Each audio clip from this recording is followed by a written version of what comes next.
J'ai besoin de quelqu'un qui correspond à mon futur, Clark Arara. Pas quelqu'un qui me rappelle d'où je suis venu. Il ricana, ajustant sa cravate en soie. Une cravate qu'elle avait travaillé double quart pour lui acheter. Dehors, la pluie de Seattle martelait contre le verre, reflétant la tempête sur le point de déchirer la vie de Clara. Elle avait 28 ans, se noyant dans la dette et sur le point d'être sans abri. Mais comme Liam sortit de ce restaurant et dans les bras d'une autre femme, il fit la plus grande erreur de calcul dans l'histoire financière. Il ne savait pas que la femme qu'il venait de jeter était la seule héritière au plus grand portefeuille immobilier privé en Amérique du Nord. Et au moment où il découvrit, il serait trop tard pour dire pardon. Les lumières fluorescentes du restaurant The Rusty Spoon bourdonnaient avec un ronronnement irritant qui d'habitude donnait à Clara Mitchell un mal de tête à la fin de son quart de 10 heures. Aujourd'hui, cependant, elle ne pouvait pas l'entendre. Elle ne pouvait pas entendre le tintement des couverts, le grésillement de la graisse de la cuisine ou le grognement des habitués. Tout ce qu'elle pouvait entendre était le sang qui affluait dans ses oreilles. Assis dans la cabine 4, celle avec le siège en vinyle rouge déchiré, était son mari de 5 ans, Liam Bennett. Il ne portait pas sa flanelle usée habituelle. Il portait un costume gris anthracite, taillé et aiguisé. Assise à côté de lui n'était pas son frère ou un ami, mais une femme que Clara Hara reconnut instantanément, Chloe St. James. Chloe était la fille du promoteur immobilier le plus agressif de la ville. Elle était belle, raffinée, et regardait Clara Hara avec le genre de pitié qu'on réserve à un chien errant. « Signe-le, Clara Hara », Liam dit, sa voix dépourvue de la chaleur qu'elle avait l'habitude de tenir. Il glissa une épaisse enveloppe sur la table. Les mains de Clara Hara, rouges et gercées de frotter les plats, tremblaient alors qu'elle atteignait les papiers. « Liam, nous avons parlé de ceci. Nous avons dit que nous passerions à travers la tempête. J'ai juste pris des corps supplémentaires à l'entrepôt. Je peux payer pour des examens de certification le mois prochain. » Liam laissa échapper un court, cruel rire. Il jeta un coup d'œil à Chloé qui sourit d'un air suffisant et vérifia sa Rolex en or. « Il n'y a plus de nous, Clara Hara, » Liam dit, se penchant. « Regarde-toi. Tu sens le café éventé et le désespoir. Je monte dans le monde. Le père de Chloé m'a offert un partenariat junior chez St. James Development. Je ne peux pas entrer dans ces salles de conseil avec une femme qui fait le service et achète chez Goodwill. » La cruauté de ces mots se sentit comme une gifle physique. Clara sentit des larmes piquer ses yeux, mais elle refusa de les laisser tomber. « Je t'ai soutenu pendant 5 ans, Liam, quand tu as perdu ton emploi au cabinet. Qui a payé le loyer? Quand tu avais besoin d'une voiture? Qui a pris le bus pour que tu puisses conduire? » Saisi de l'histoire ancienne, Liam claqua, sa patience s'amincissant. « Tu étais une pierre d'achoppement, Clara Hara. Un marque-place. Maintenant, signe les papiers. Je suis généreux. Je te laisse garder la dette sur les cartes de crédit puisque la plupart étaient pour les dépenses ménagères de toute façon. » « Généreux ?» Clara Hara murmura, fixant le document. C'était une demande de divorce non contestée. Il voulait tout couper immédiatement. Pas de pension alimentaire, pas de division des actifs. Pas qu'ils en avaient, juste une rupture nette pour qu'ils puissent se marier dans la dynastie St. James. « J'ai besoin que ce soit fait aujourd'hui. » Chloé parla pour la première fois, sa voix comme du velours écrasé. « Nous avons un gala au Metropolitan Club ce soir. Liam a besoin d'être un homme libre. » Clara Hara regarda Liam une dernière fois, cherchant une trace de l'homme qu'elle avait épousé, l'homme qui lui avait promis le monde quand ils étaient tous deux étudiants fauchés. Cet homme était mort. À sa place était assis un étranger, aveuglé par l'ambition. Avec une main tremblante, Clara Hara ramassa un stylo à Bill Bonmarché de sa poche de tablier. Elle signa son nom. Clara Hara Mitchell. « Bien, » Liam dit, arrachant les papiers en retour instantanément. Il se leva, ne la regardant même pas. « Fais tes valises. Je veux l'appartement vidé d'ici demain. Le bail est à mon nom et je le romps. » « Liam, Je n'ai nulle part où aller, Clara plaida, la panique s'installant finalement. C'est mi-novembre. Pas mon problème, il marmonna. Il prit le bras de Chloé et ensemble ils sortirent du restaurant, laissant Clara seule dans la cabine. Le gérant, un homme bourru nommé Rick, s'approcha. Clara, si tu vas pleurer, fais-le à l'arrière. Les clients regardent. Je ne pleure pas, Rick. Clara dit, sa voix volant comme elle se leva. Elle délacha son tablier et le jeta sur la table. Et je ne travaillais pas, je démissionne. Elle sortit dans la froide pluie de Seattle sans abri, sans mari et sans le sou.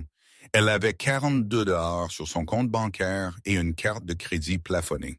Elle marcha pendant des heures, le froid s'infiltrant dans ses os, jusqu'à ce qu'elle se trouve assise sur un banc dans un petit parc près du front de mer, regardant les vagues grises s'écraser contre la jetée. Elle vérifia son téléphone. Une notification de son application bancaire apparut. Frais de découvert appliqués. 30 $, elle rit. Un son creux, cassé. Eh bien, elle murmura à l'air vide, ça ne peut pas empirer. Elle avait tort. C'était sur le point de devenir beaucoup, beaucoup plus étrange. Clara passa cette nuit dans une laverie ouverte 24 heures, faisant semblant de laver la même charge de vêtements encore et encore, juste pour rester au chaud. Au matin, elle était épuisée, affamée, et son esprit était fracturé. Elle était assise dans une bibliothèque publique utilisant le Wi-Fi gratuit pour chercher des refuges pour femmes, quand un homme en costume noir impeccable s'approcha de sa table. Il semblait déplacé parmi les étagères poussiéreuses et les usagers sans abri dormant sur des chaises. Il était plus âgé, peut-être dans ses 60 ans, avec des cheveux argentés et des lunettes à monture métallique qui semblaient plus chères que toute l'histoire de la vie de Clara. « Madame Bennett ?» l'homme demanda doucement. Clara leva les yeux surprise. « C'est Mitchell, Clara Mitchell. Et si vous êtes un collecteur de dettes, vous perdez votre temps. Vous ne pouvez pas tirer de sang d'une pierre. » L'homme sourit doucement. Ce n'était pas un sourire de prédateur, c'était professionnel, presque révérencieux. « Je ne suis pas un collecteur de dettes, Mademoiselle Mitchell. Mon nom est Silas Sterling. Je suis le cadre supérieur pour le cabinet d'avocats Sterling Cooper & Wise, basé à New York. » Clara fronça les sourcils. « New York? Je n'ai jamais été à New York, non. »« Mais votre grand-mère l'était, » Silas dit. Il tira une chaise. « Puis-je? » Clara hocha la tête lentement, son cœur battant. « Ma grand-mère est morte avant que je ne naisse. Ma mère a dit qu'elle était couturière. Votre mère vous a protégé de la vérité. Peut-être pour vous donner une vie normale, ou peut-être parce qu'elle était éloignée de sa propre mère. » Silas expliqua, ouvrant une mallette en cuir. Il sortit un dossier estampillé d'un sceau de serre. « Votre grand-mère était en effet une couturière il y a 50 ans, mais elle était aussi une femme d'un sens des affaires incroyable. Son nom était Evelyn Caldwell. » Clara le regarda fixement. Caldwell, comme le Caldwell Trust. Même dans sa pauvreté, Clara connaissait le nom. Le Caldwell Trust possédait la moitié de la ligne d'horizon de Chicago, de vastes étendues de terre au Montana et des blocs commerciaux haut de gamme à Manhattan. C'était un empire de vieillargie et de pouvoir tranquille. Précisément, Silas dit. Evelyn Caldwell est décédée il y a 3 jours. Elle vous avait observé pendant des années, Clara. Elle savait pour le décès de votre mère. Elle savait pour votre lutte. Et elle savait pour votre mari. Clara sentit un frisson courir le long de sa colonne vertébrale. Elle me regardait lutter. Elle me regardait manger des nouilles instantanées pour le dîner pendant 3 ans et ne fit rien. C'était un test, Silas dit, sa voix baissant un murmure. Evelyn croyait que la richesse sans caractère est une malédiction. Elle voulait voir si vous resteriez gentille, travailleuse et loyale malgré vos épreuves. Elle voulait savoir si vous étiez différente des gens qui entourent habituellement les riches, des gens comme Liam Bennett. Clara tressaillant au nom. Elle avait des enquêteurs privés qui vous traquaient, Silas continua.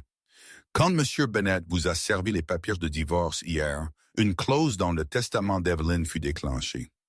Si vous étiez resté marié à lui, l'héritage aurait été placé dans une fiducie jusqu'à vos 50 ans pour l'empêcher d'y accéder. Mais puisqu'il a légalement coupé les liens, Silas glissa un document vers elle. Ce n'était pas une facture, c'était un relevé d'actifs. Vous êtes la seule bénéficiaire de la succession Caldwell, Clara.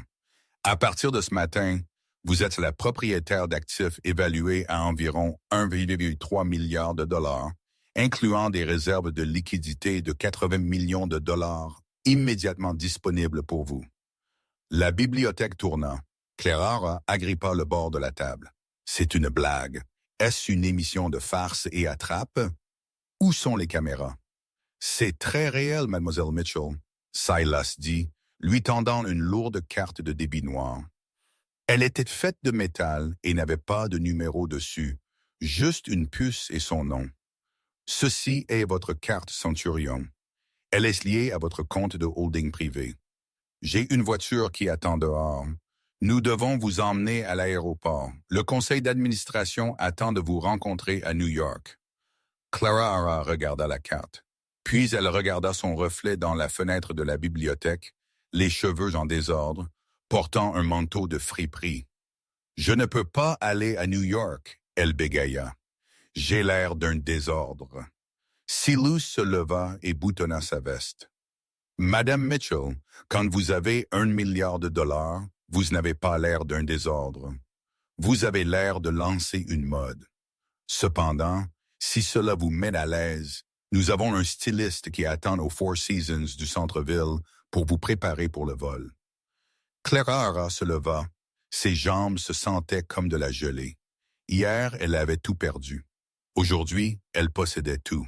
« Et Liam ?» elle demanda, une soudaine obscurité entrant dans sa voix. Silas marqua une pause. Un éclair d'acier apparut dans ses yeux.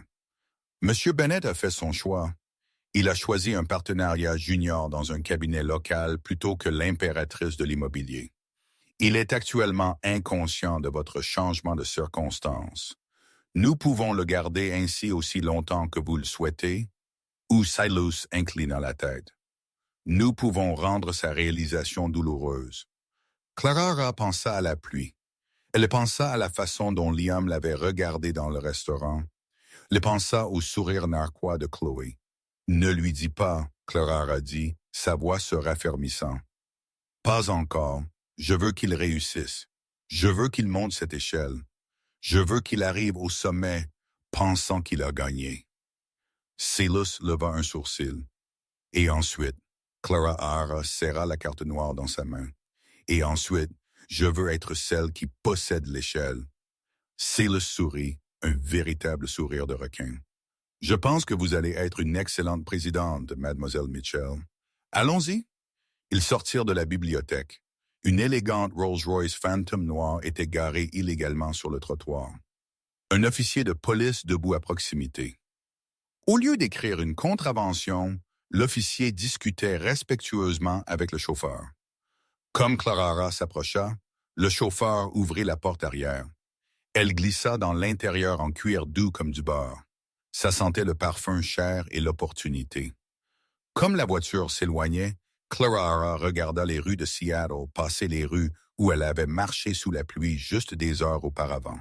« Où d'abord, mademoiselle Mitchell? » Silas demanda du siège en face d'elle. « Le Four Seasons, Clara dit. Et Silas, trouve-moi le meilleur avocat de divorce du pays. J'ai signé les papiers de Liam, mais je veux m'assurer que la porte est scellée avant d'ouvrir le coffre-fort. » Loin devant vous, Silas répondit, tapotant sur une tablette. « J'ai retenu Harrison et Ford. Ils mangent des requins pour le petit déjeuner. » Clara se pencha en arrière et ferma les yeux. Le cauchemar était fini. Le jeu venait de commencer. La suite au Four Seasons était plus grande que tout l'appartement que Clara avait partagé avec Liam. Des fenêtres du sol au plafond offraient une vue panoramique sur Elliott Bay, mais Clara tourna le dos à la ville.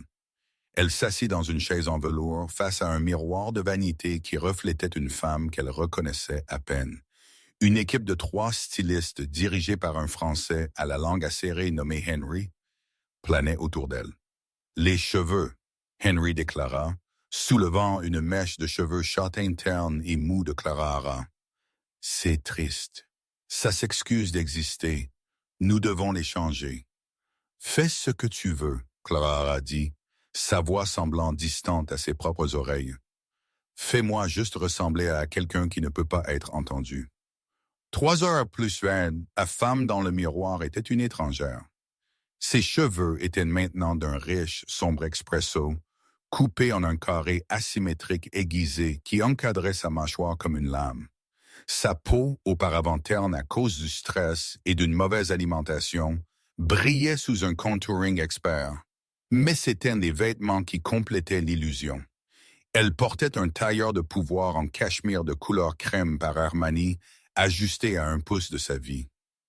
À ses pieds étaient des escarpins Christian Louboutin, vendus en rouge, comme un avertissement. Silas Sterling entra dans la pièce, marqua une pause et hocha la tête avec approbation. Le conseil ne saura pas ce qui les a frappés. Le jet est alimenté, mademoiselle Mitchell.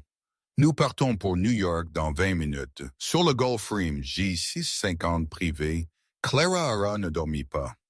Au lieu de cela, elle passa le vol de 5 heures à dévorer les dossiers que Silas avait fournis. Elle mémorisa des noms, des marges de profit, des ratios d'endettement et des emplacements d'actifs. Elle avait passé 5 ans à gérer un ménage au salaire minimum.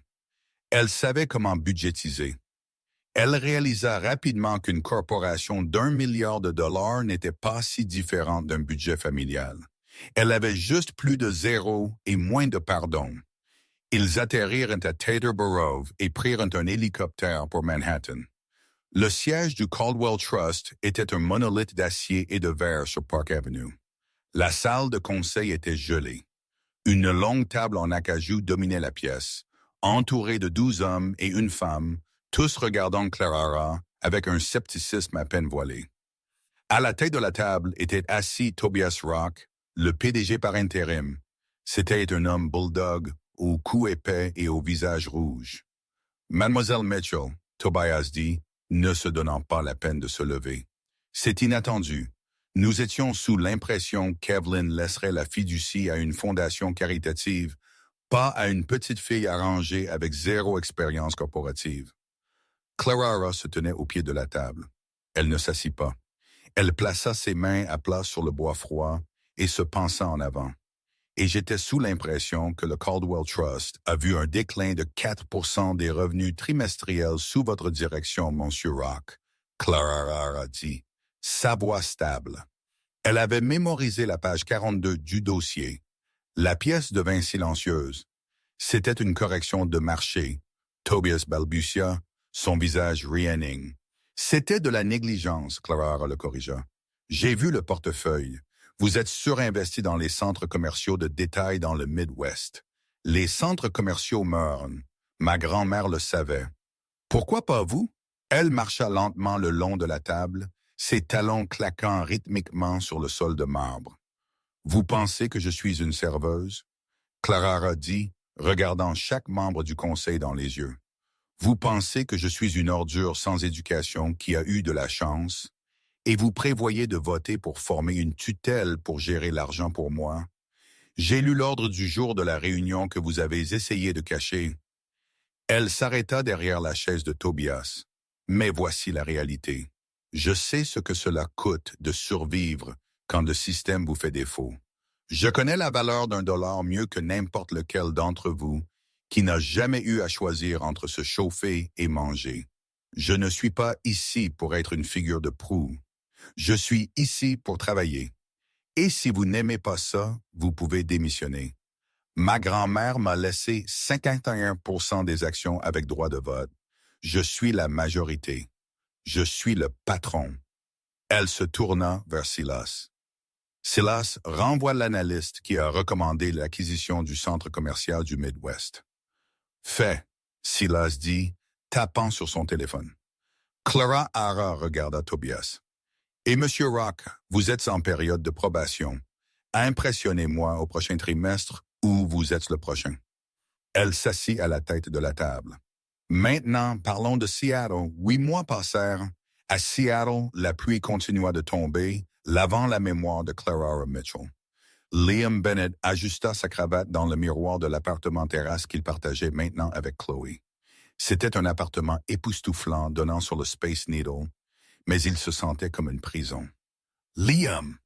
La voix de Chloé hurla de la chambre. « Pourquoi la voiture n'est-elle pas prête? »« Papa nous attend au club. J'ai appelé le chauffeur il y a 10 minutes. » Chloé Liam cria en retour, combattant l'envie de frapper le mur. La vie avec Chloé St. James était un cauchemar enveloppé dans de la soie de designer. Elle était exigeante, mesquine et cruelle. Elle traitait Liam non comme un mari, mais comme un accessoire, quelque chose à porter à son bras au garage. La carrière de Liam chez St. James Development n'avait pas non plus marché comme prévu. Robert St. James, son beau-père, lui avait donné le titre de vice-président des acquisitions, mais le rôle était creux. Liam n'avait aucun vrai pouvoir. Il était un garçon de course glorifié envoyé pour intimider les locataires et livrer des avis d'expulsion. Chaque jour, Liam pensait à Clara. Il pensait à comment elle massait ses épaules après une longue journée, comment elle lui faisait son café exactement comme il l'aimait. Il avait essayé de la trouver quelques mois auparavant, juste par curiosité. Il passa en voiture devant leur vieil appartement, mais le propriétaire dit qu'elle avait disparu. Il vérifia les médias sociaux, mais ses comptes étaient supprimés. Elle vit probablement dans une caravane quelque part. Liam marmonna à lui-même, essayant de valider ses choix. « J'ai fait le bon choix. Regarde ce costume. Regarde cette vue. » Mais la vue ne le réconfortait pas, surtout pas avec la crise imminente au travail. St. James Development était en difficulté. Robert avait misé tout l'avenir de l'entreprise sur le projet Obsidian, un complexe de luxe massif sur le front de mer. Mais les coûts de construction avaient monté en flèche et les banques devenaient nerveuses. Ils avaient besoin d'une injection massive de capital ou l'Empire St. James s'effondrerait. Pendant ce temps, à 3000 miles de là à New York, Clara Mitchell avait cessé d'exister. À sa place était Clara Caldwell. Elle avait passé les 8 derniers mois dans un camp d'entraînement éreintant de finances, de droit immobilier et de stratégie d'entreprise. Elle travaillait des journées de 18 heures. Elle absorbait l'information comme une éponge. La douceur était partie de son visage, remplacée par une réserve froide et élégante. Elle était assise dans son bureau au 4e étage, regardant une carte numérique de Seattle. « Statut sur la dette St. James ?» elle demanda, ne levant pas les yeux. Silas, qui était devenu son conseiller le plus fiable et figure paternelle, se tenait près de la fenêtre. « Nous avons acquis 60% de leurs prêts en cours sur le marché secondaire. Nous possédons effectivement leur hypothèque. S'il manque un paiement sur le projet Obsidian, nous pouvons saisir. » Clara fit pivoter sa chaise. Elle avait l'air chère, dangereuse. Et à quel point sont-ils prêts de manquer un paiement? Ils ont de la liquidité pour peut-être 2 mois de plus. Silas dit que Robert St. James est désespéré. Il cherche un partenaire silencieux, quelqu'un pour le renflouer sans prendre le contrôle. Clara sourit. C'était un sourire froid. Il veut un sauveur. Nous allons lui donner un requin. Voulez-vous initier le contact? Silas demanda. Pas encore, Clara dit. Laisse-les transpirer. Je veux que Liam ressente la pression. Je veux qu'il voie les murs se refermer. Quel est le rôle de Liam dans le projet Obsidian? Robert l'a mis en charge de sécuriser l'investisseur final. Silas répondit, vérifiant sa tablette. C'est un test. Si Liam ne parvient pas à trouver l'argent, Robert le licenciera probablement. Et compte tenu de l'accord prénuptial que Liam a signé, s'il perd son emploi, il perdra probablement le mariage. Il a signé un contrat de mariage. Clara demanda. Un blindé. S'il divorce, il s'en va avec rien. Pas de pension alimentaire, pas d'actifs. Il est plus piégé que vous ne l'avez jamais été. Clara se leva et marcha vers la fenêtre. Elle regarda la ligne d'horizon de New York mais dans son esprit, elle était de retour dans le Rusty Spoon, regardant Liam jeter 6 $ sur la table. Il m'a dit que j'étais une pierre d'achoppement, Clara murmura. Il m'a dit qu'il avait besoin de quelqu'un qui correspondait à son futur. Elle se retourna vers Silas. Mets ça en place. Crée une société écran. Appelle-la Nemesis Holdings. Dis à St. James que nous sommes intéressés à financer le projet Obsidian, mais nous avons des conditions. Spécifiquement, nous voulons rencontrer le négociateur principal en personne. Vous voulez le voir? Silas demanda doucement. Non, Clara a dit. Je veux qu'il me voie, mais pas encore. Dis-leur que le PDG de Nemesis Holdings sera au grand gala immobilier de Seattle la semaine prochaine. Dis-leur si Liam Bennett peut me convaincre de signer le chèque, ils obtiennent leur argent. Silas hocha la tête. Un pitch à enjeu élevé. Exactement. Clara a dit, prépare le jet, Silas. Nous rentrons à la maison. La semaine menant au gala immobilier de Seattle fut la plus stressante de la vie de Liam. Robert St. James lui avait crié dessus depuis lundi. Tu trouves cet argent, Liam, ou tu es dans la rue? Je ne t'ai pas laissé épouser ma fille pour que tu puisses traîner cette famille dans la faillite. Liam avait appelé à froid 5 cabinets d'investissement. Tous dirent non. Le projet Obsidian était trop risqué. Puis l'email arriva. Sujet. Demande d'investissement. Projet Obsidian de Silas Sterling, directeur des opérations. Nemesis Holdings. Monsieur Bennett. Notre cabinet représente un groupe de capital privé intéressé par les entreprises à haut risque et haute récompense. Nous avons examiné le prospectus pour le projet Obsidian. Nous sommes prêts à fournir le financement de 200 millions de dollars dont vous avez besoin en attendant une rencontre en face-à-face avec notre PDG. Notre PDG assistera au gala de la Cité d'Émeraude ce samedi. Vous aurez 15 minutes pour présenter votre dossier pendant l'heure du cocktail. Liam faillit pleurer de soulagement. Il imprima l'email et courut dans le bureau de Robert. Je l'ai trouvé. Liam allaita, claquant le papier sur le bureau. Nemesis Holdings. Ils ont l'argent. Ils veulent une réunion. Robert scanna l'email, ses yeux se rétrécissant. Nemesis, jamais entendu parler d'eux, doit être de l'argent étranger ou de l'argent de la nouvelle technologie. Qui est-ce qui est le PDG? Ça ne dit pas, Liam admet. Mais Silas Sterling est un nom sérieux. C'est un avocat poids lourd de New York. Bien, Robert grogna. Tu gères le pitch. Mais ne gâche pas ça, Liam. Ces PDG mystérieux tiennent nos vies entre ses mains. Tu les charmes. Tu leur mens si tu dois. Obtiens juste la signature. Le samedi arriva. Le gala de la Cité d'Émeraude fut tenu au Musée du Jardin et du Verre Chiouli, un lieu de couleur et de lumière à couper le souffle.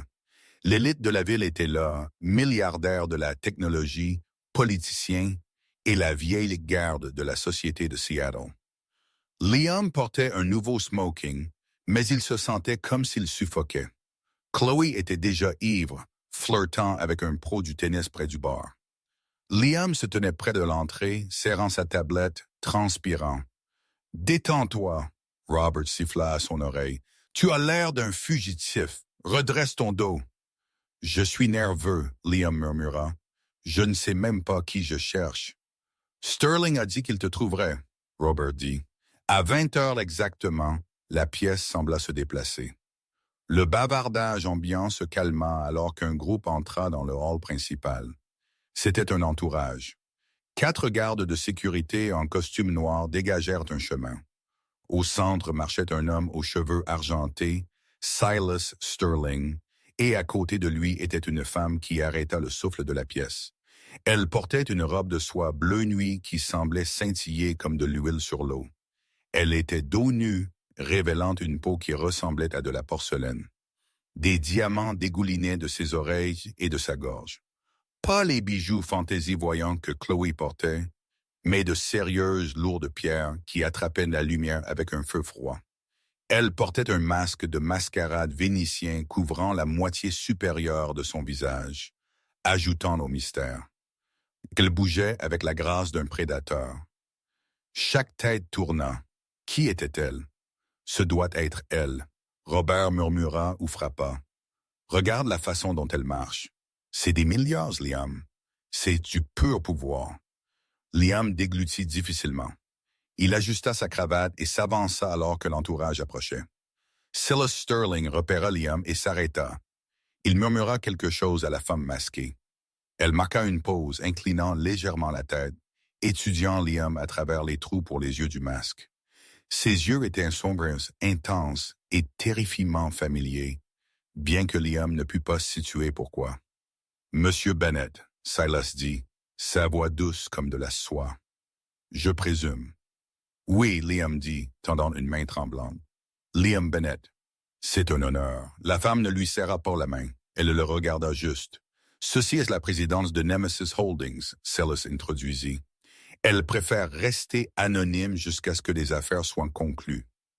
Elle a accepté d'entendre votre proposition. »« Merci », Liam dit, sa voix se cassant. « S'il vous plaît, allons au salon privé. » Ils se déplacèrent vers une zone isolée du musée, loin des yeux curieux de la fête. La femme s'assit sur un canapé en cuir, sa posture royale. Silas se tenait derrière elle. « Vous avez 5 minutes, Monsieur Bennett », la femme dit. Sa voix était altérée, légèrement synthétisée, peut-être par un appareil dans le masque ou peut-être qu'elle parlait juste dans un registre plus bas, mais cela envoya un frisson le long de la colonne vertébrale de Liam. Liam se lança dans son pitch. Il montra les graphiques. Il parla du ROI projeté. Il parla des aménagements de luxe des tours Obsidian. Il était désespéré, et cela se voyait. Il suppliait. « Nous avons juste besoin d'un partenaire qui voit la vision », Liam conclut, la sueur coulant le long de sa tempe. St. James Development est une entreprise familiale. Nous valorisons la loyauté et l'intégrité. Au mot « intégrité », la femme laissa échapper un rire bas et doux. C'était un son sec, sans humour. « Intégrité », elle répéta, « c'est un mot fascinant venant de vous, Liam. » Liam figea la façon dont elle dit son nom. Aucun synthétiseur ne pouvait cacher l'inflexion. « Je suis désolé », Liam bégaya. La femme leva la main. La pièce devint silencieuse.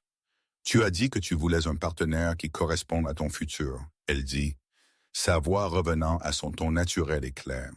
Une voix que Liam avait entendue chaque jour pendant 5 ans. « Tu as dit que tu avais besoin de couper les liens avec le passé. » Elle tira le ruban du masque. Le velours tomba. Le cerveau de Liam court-circuita. Il regarda les pommettes hautes, le maquillage aiguisé, les diamants à 1 milliard de dollars. Il regarda les yeux de la femme qu'il avait jetée dans un restaurant pour le prix d'un hamburger. « Bonjour, Liam », Clara a dit, souriant le sourire d'un bourreau. Liam trébucha en arrière, heurtant le plateau d'un serveur, des verres brisés sur le sol. Clara. « Non, c'est impossible. Tu es une serveuse. J'étais une serveuse. » Clara corrigea, se levant. Elle se doucha sur lui dans ses talons. « Maintenant, je suis celle qui achète ta dette. Je suis celle qui détient l'hypothèque sur la compagnie de ton beau-père.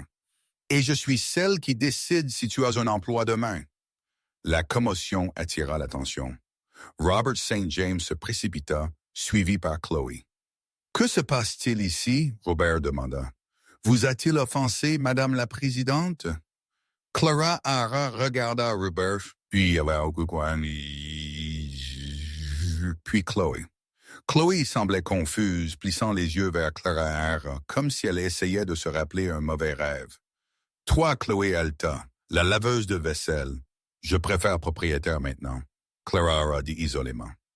Elle ramassa le pitch deck de Liam de la table et le jeta dans une poubelle à proximité. « Monsieur St. James, » Clara a dit, s'adressant à Robert, « votre gendre vient de faire un discours très passionné sur la loyauté. C'est dommage qu'il ne connaisse pas le sens du mot. Je rejette votre proposition de financement. »« Quoi? » Robert pâlit. « Vous ne pouvez pas. Nous coulerons. Nous perdrons tout. »« Je sais, » Clara a dit. Puis, elle se tourna pour partir, mais Liam lui attrapa le bras. C'était un réflexe, un mouvement désespéré. Clara, atteinte, Liam cria. Tu ne peux pas faire ça. Nous étions mariés. Je t'aimais. Silas s'avança et retira la main de Liam du bras de Clara avec une prise comme un étau. Touche-la encore, Monsieur Bennett, et tu n'auras pas de main pour signer tes papiers de faillite. Clara regarda l'endroit où Liam l'avait touché. Elle le brossa comme si c'était de la poussière. Tu m'aimais quand j'étais utile, Liam, elle dit, sa voix portant à travers la pièce silencieuse. Maintenant, tu n'es qu'une ligne dans mon grand livre, et je coupe les coups. Elle se tourna et s'éloigna, sa robe bleu nuit flottant derrière elle comme un nuage d'orage. Silas suivit. Liam se tenait au milieu des verres brisés, les yeux de toute l'élite de Seattle le brûlant. Robert St. James se tourna vers Liam, son visage violet de rage. « Tu la connaissais? » Robert cria. « Tu étais marié à la Caldwell Harris et tu as divorcé d'elle pour ma fille? » « Je ne savais pas, » Liam pleura. « Tu es viré. » Robert cracha. « Sors de ma vue. Et Chloé, appelle les avocats. Sors ce perdant de notre famille. » Liam regarda Chloé. Elle lui tourna le dos. Il était de nouveau seul, mais cette fois, il n'y avait pas de cabine de restaurant où s'asseoir et pas de Clara pour ramasser les morceaux. Les retombées du gala de la Cité d'Émeraude ne furent pas une combustion lente, ce fut une explosion nucléaire. Le lundi matin, les chroniques de Potins à Seattle étaient en feu. Le titre de la section d'affaires du Seattle Times lisait « Mystery Heirs démasqué, la serveuse qui a acheté la ligne d'horizon ». Pour Liam Bennett, le monde avait tourné à l'envers. Le samedi soir avait fini avec lui debout sous la pluie devant le musée, banni de la limousine St. James. Il avait pris un taxi pour retourner à l'appartement terrasse seulement pour trouver les serrures changées. Le portier, un homme que Liam avait mal pourboiré pendant des mois, le regarda avec une satisfaction sombre et lui tendit une boîte en carton contenant ses vêtements et articles de toilette. « Madame Bennett, désolé, Mademoiselle St. James a dit que vous ne deviez pas entrer dans les lieux, le portier déclara. Elle a aussi dit de vous dire que ses avocats seraient en contact concernant l'annullement. Annullement, ils n'allaient même pas lui donner la dignité d'un divorce. Ils allaient l'effacer. Liam passa le dimanche dans un motel bon marché près de l'aéroport, fixant le plafond, son esprit rejouant l'image de Clara dans cette robe bleu nuit. Comment l'avait-il manqué? Comment avait-il vécu avec une femme pendant 5 ans et n'avait pas su qu'elle était de la royauté? Mais la réalisation écœurante qui remuait dans ses entrailles était plus simple. Elle n'avait pas été de la royauté quand il l'a quittée. Elle est devenue de la royauté parce qu'il l'a quittée. Le mardi, le marteau tomba sur St. James Development. Clara était assise dans la salle de conseil de la tour de bureau St. James. Elle n'était pas une invitée. Elle était le bourreau. En face d'elle était assis Robert St. James, l'air 10 ans plus âgé qu'il y a 2 jours. Ses avocats transpiraient. « Les termes sont non négociables, Robert », Clara a dit, feuilletant un dossier. « Vous avez fait défaut sur le pré-relais hier. Nemesis Holdings exerce son droit de saisir le projet Obsidian et le portefeuille commercial St. James pour récupérer les pertes. Vous ne pouvez pas faire ça, Robert. Cette entreprise est dans ma famille depuis 3 générations. Vous la volez. » « Je ne la vole pas, » Clara répondit calmement. « J'ai acheté votre dette. Vous avez pris l'argent. Vous n'avez pas payé. C'est comme ça que les affaires marchent. N'est-ce pas ce que vous avez dit aux locataires du complexe Highland Park quand vous les avez expulsés l'hiver dernier pour construire des condos? C'est juste des affaires. » Robert claqua son poing sur la table. « C'est personnel. Vous faites ça à cause de Liam. » Clara marqua une pause. Elle regarda Silas, puis de nouveau Robert. Liam était un mauvais investissement, Robert. Nous avons tous deux fait l'erreur de lui faire confiance. Mais j'ai coupé mes pertes. Vous avez doublé la mise. Elle se leva, lissant sa jupe. Mon équipe sera ici le matin pour commencer la transition. Nous refaçonnons la marque de l'entreprise. Le nom St. James est toxique. Comme Clara sortait du bureau, elle passa devant un cubicule près des ascenseurs. Il était vide, une boîte à moitié pleine de fournitures de bureau assise sur le bureau. C'était l'ancien bureau de Liam. Elle ne s'arrêta pas, mais Liam n'avait pas fini. Le désespoir est un puissant hallucinogène. Et Liam s'était convaincu qu'il y avait encore une chance. Il croyait que sous les diamants et l'extérieur froid, l'ancienne Clara Rara, la femme qu'il aimait inconditionnellement, était toujours là. Il l'attendit. Pendant 3 jours, il campa près de l'entrée du Four Seasons, portant le même costume qu'il avait porté au gala, maintenant froissé et taché. Quand il vit finalement la Rolls-Royce noire tirée en haut, il se précipita en avant, poussant un chasseur. « Clara !» il cria, sa voix. Des gardes de sécurité se déplacèrent pour l'intercepter, mais Clara leva une main. Elle sortit de la voiture, le regardant avec une expression qui n'était pas de la colère. C'était de la pitié. « Laisse-le parler », elle dit aux gardes. Liam trébucha en avant, s'arrêtant à quelques pas. Il la regarda, cherchant la chaleur dont il se souvenait.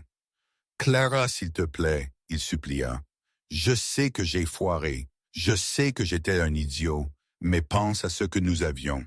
5 ans nous avons lutté ensemble, nous avons rêvé ensemble. Cela ne signifie-t-il rien? » « Cela signifiait tout pour moi, Liam, » Clara a dit doucement. « Cela signifiait assez que j'étais prête à travailler double quart jusqu'à ce que mes pieds saignent pour que tu puisses étudier. Cela signifiait assez que je t'ai pardonné quand tu étais lunatique ou fauché ou égoïste. »« Je peux changer, » Liam pleura, des larmes coulant sur son visage. « Je le vois maintenant. L'argent ne compte pas pour moi, je te veux juste. Je veux ma femme de retour. » Clara secoua lentement la tête. « Tu ne veux pas ta femme, Liam. Tu veux la femme dans la Rolls-Royce si je travaillais encore au Rusty Spoon. Si je portais encore ce tablier des sentiers de la Grèce, serais-tu debout ici? Ou chasserais-tu la prochaine Chloé St. James? » Liam ouvrit la bouche pour mentir, mais les mots moururent dans sa gorge. Sous son regard perçant, il ne pouvait pas faire semblant. « Je pensais ça. » Clara a dit. Elle tendit la main dans son sac à main. Le cœur de Liam bondit. Allait-elle lui donner de l'argent, un chèque, une clé pour un appartement? Clara sortit un petit morceau de papier froissé. Elle le lui tendit. Liam baissa les yeux. C'était le reçu du restaurant, celui du jour où il l'avait divorcé. Il montrait le prix de 2 cafés et une portion de frites. Et en bas, écrit de sa propre main, était le pourboire qu'il lui avait laissé. « Six où tu as laissé ça sur la table quand tu es parti, » Clara dit. « Je l'ai gardé pour me rappeler ce que je valais pour toi. » Clara, garde-le, elle dit, sa voix se durcissant. Investis-le sagement. C'est la dernière chose que tu obtiendras jamais de moi. Elle se tourna et remonta dans la voiture. La lourde porte claqua avec un son comme une fermeture de cercueil. Comme la voiture s'éloignait, Liam fut laissé debout sur le trottoir, serrant un reçu taché de graisse, regardant son erreur d'1 milliard de dollars disparaître dans le trafic de Seattle. 1 an plus tard, la ligne d'horizon de Seattle avait été irrévocablement altérée. Là où le squelette d'acier rouillé et abandonné du projet Obsidian raté se dressait autrefois, un monument à la cupidité et à la mauvaise planification, une nouvelle structure perçait maintenant les nuages bas. C'était une merveille de l'ingénierie moderne, une flèche torsadée de verre et de jardins verticaux qui semblait respirer avec la ville. Elle fut nommée la Tour Evelyn. C'était le joyau de la couronne de portefeuille du Caldwell Trust, mais c'était aussi une gifle aux manias immobilières traditionnelles qui avait ri de Clara Mitchell juste 12 mois auparavant. Le bâtiment était un concept d'usage mixte révolutionnaire. Les 15 premiers étages étaient désignés comme des logements subventionnés de haute qualité pour les travailleurs des services de la ville, les enseignants, les infirmières et oui, les serveuses, tandis que les étages supérieurs abritaient l'espace de bureaux commerciaux le plus cher du Pacifique Nord-Ouest. Le loyer des géants de la technologie au sommet payait pour les maisons des travailleurs en bas. Les analystes de Wall Street l'avaient appelé « suicide financier ». Aujourd'hui, lors de son ouverture, il était occupé à 100% et projeté comme le bâtiment le plus profitable de l'histoire de la ville. Sur la terrasse d'observation du 90e étage, l'air était mince et frais. Un quatuor à cordes jouait doucement dans le coin, rivalisant avec le murmure de l'élite de Seattle, sénateurs, magnats de la technologie et dignitaires étrangers, tous attendant un aperçu de la femme qui avait construit ceci. Clara Hara se tenait au bord de la terrasse, ses mains reposant sur la froide balustrade de verre. Elle ne portait pas les sévères tailleurs de pouvoir qui avaient été son armure pendant le rachat hostile des actifs St. James. Aujourd'hui, elle portait une robe de soie douce ivoire qui bougeait avec le vent, simple mais rayonnant une richesse tranquille et intouchable. La montre à son poignet était une Patek Philippe Vintage, le seul objet tangible qu'elle avait gardé de la collection personnelle de sa grand-mère. Silas Sterling apparut à son coude, silencieux comme un fantôme. Il tenait 2 flûtes en cristal de Dom Pérignon Vintage. « Le maire vous demande, Clara », Silas dit, sa voix basse. Et le gouverneur essaie de convaincre la presse qu'il a soutenu ce projet dès le premier jour, malgré que le dossier public déclare le contraire. Clara prit le verre, un léger sourire complice jouant sur ses lèvres. « Laisse-les parler, Silas. Le succès a 1000 pères, tandis que l'échec est un orphelin. Je me souviens de qui s'est tenu à mes côtés quand ce n'était qu'un plan et un cratère dans le sol.